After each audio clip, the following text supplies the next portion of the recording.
Pour effectuer ce soin, j'ai utilisé un contenant vide et une cuillère pour mélanger. J'ai ensuite utilisé mon air mayonnaise à base de protéines d'œufs, d'huile d'olive et d'ortie, auquel j'ajoute ma poudre de brahmi.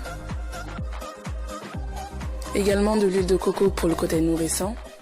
Pour finir, un après-shampoing à base d'huile d'avocat.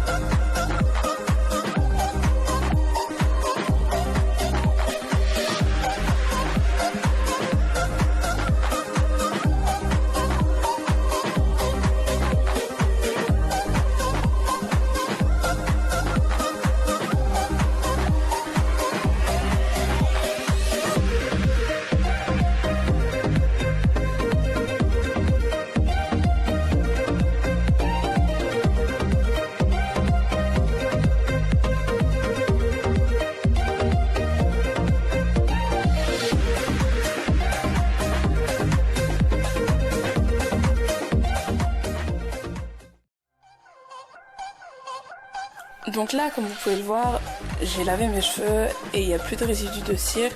Ils sont vraiment propres et je peux passer à l'application du soin. Donc ce que j'ai l'habitude de faire, c'est que je divise toujours ma tête en 4 parties pour vraiment faciliter l'application du soin. Donc hop, on passe à l'application du soin. Voilà, j'y vais vraiment généreusement. J'applique beaucoup de produits pour faciliter le démêlage. Comme vous voyez, moi j'utilise pas de brosse. Je fais tout avec mes doigts. Ça évite la casse vraiment. Évitez la brosse au maximum. Là, vous voyez directement l'effet du soin sur les cheveux. Ils sont clairement plus détendus, ils sont démêlés. Voilà, les boucles commencent à être un petit peu définies. Donc voilà. Là, je passe au twist out pour ensuite passer à la section suivante. Donc j'ai mis le restant du soin sur ma tête. Je me suis bien assurée qu'il y en avait partout et que ce soit bien uniforme. Donc derrière, j'ai refait mes twist out parce que ça va me faciliter en fait de mettre le film étirable sur ma tête. Là, je vais mettre le film étirable ainsi qu'une Charlotte. Vraiment, je vais jouer la double protection parce que c'est vrai que ça peut être assez chaud et il faut quand même protéger ses cheveux.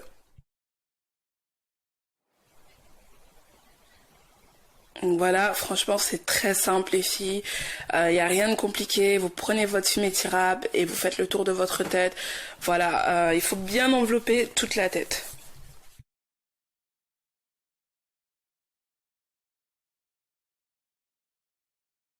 Donc on arrive au moment le plus important pour moi, le casque chauffant. Vraiment cette étape elle est cruciale parce que ça va permettre au produit de bien pénétrer dans la fibre capillaire. Je vous conseille de laisser reposer 20 minutes au minimum, mais après c'est vrai que moi je laisse reposer une bonne heure pour voilà me détendre, regarder la télé ou même travailler. Vous pouvez faire tout ce que vous voulez. Les cheveux sont propres, voilà, ça se voit pas forcément à la caméra, mais ils sont hydratés, ils sont tout mous. Honnêtement, le soin là, il est top, il hydrate bien. Donc je vais passer à l'hydratation. Aujourd'hui je vais utiliser la gamme Activilon.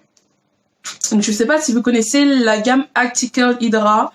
Donc c'est celle-ci. Pour que vous puissiez voir. Les ingrédients principaux sont la pitaya, la glycérine et l'aloe vera. Donc moi c'est des ingrédients surtout l'aloe vera qui correspondent à mon type de cheveux, à mon type de porosité. Donc j'ai un type de porosité faible, donc du coup des produits comme l'aloe vera, ça pénètre très facilement et ça hydrate bien mes cheveux. La porosité, je vous en reparle dans une autre vidéo parce que c'est un peu pas compliqué, mais voilà, je veux bien prendre le temps de vous expliquer tout ça en détail. Et mon chouchou de la gamme, c'est ce produit. Je l'ai acheté 2 fois, là c'est la 2e bouteille. Donc c'est le Curl Activator, donc en français le gel activateur de boucles pour tout type de boucles. Alors ça maintient les boucles, contrôle les frisottis et définit les boucles. Voilà, toujours les mêmes ingrédients, pitaya, glycérine et aloe vera. Voilà, j'aime bien cette gamme parce qu'en plus elle n'a pas d'huile minérale, pas de silicone, pas de parabènes. Donc voilà, c'est des produits entre guillemets assez sains pour les cheveux. Donc voilà, 97% d'origine naturelle. On adore. Donc je vais montrer comment j'applique ces produits à mes cheveux. Aujourd'hui, je pense que je vais directement passer à la crème fouettée et le liquide, le soin sans rinçage. En fait, c'est vraiment très liquide. Donc ça, j'aime bien l'ajouter en fait dans la semaine pour réhydrater mes cheveux au fur et à mesure. Mais pour le premier jour après mon shampoing, je mets directement la crème fouettée parce que elle est plus consistante en fait. Là, vraiment, c'est un peu trop blanc, vous n'allez pas voir. Mais voilà, c'est une texture très épaisse, alors que celui-là, c'est vraiment du liquide.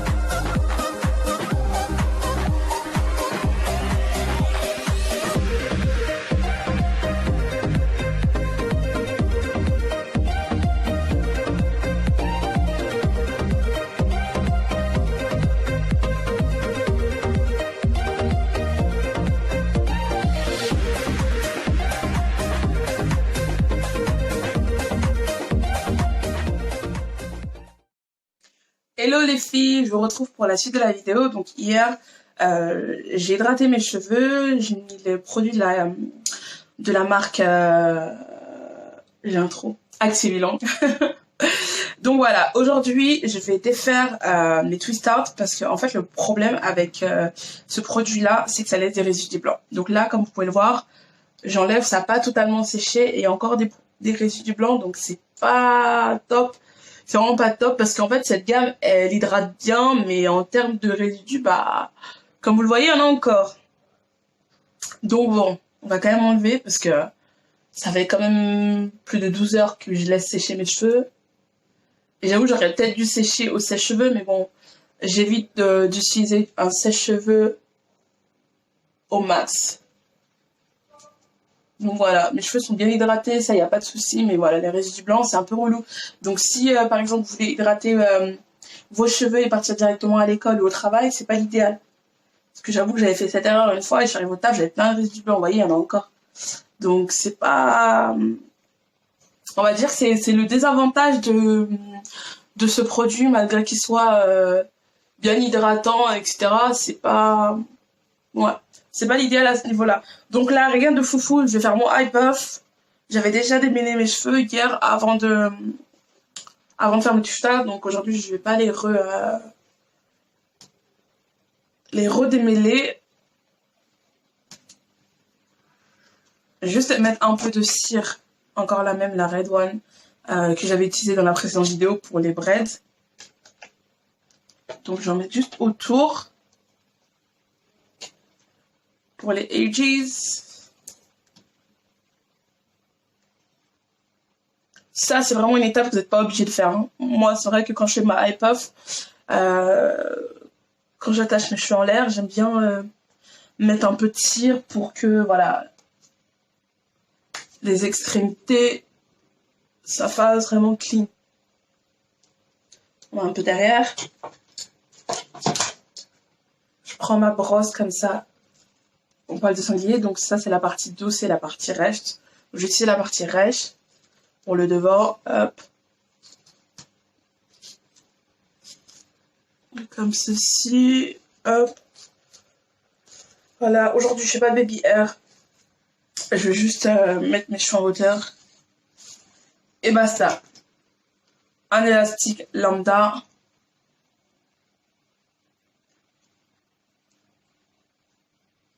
Donc ce que je fais, c'est que j'aime faire le tour, en fait, avec l'élastique de toute ma tête.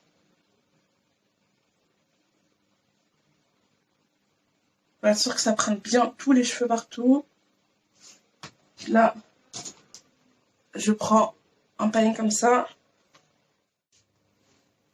En fait, vu que mes cheveux deviennent de plus en plus longs, c'est difficile pour moi d'avoir le high puff que j'aime, parce que là, en fait, ce qu'il faut que je fasse, c'est de remonter l'élastique derrière. Sinon, ça descend un peu trop, quoi. Ça fait un peu des queues de rat bizarres. On va éviter.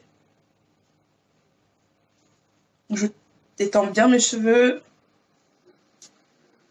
Voilà. Je remonte encore un peu l'élastique.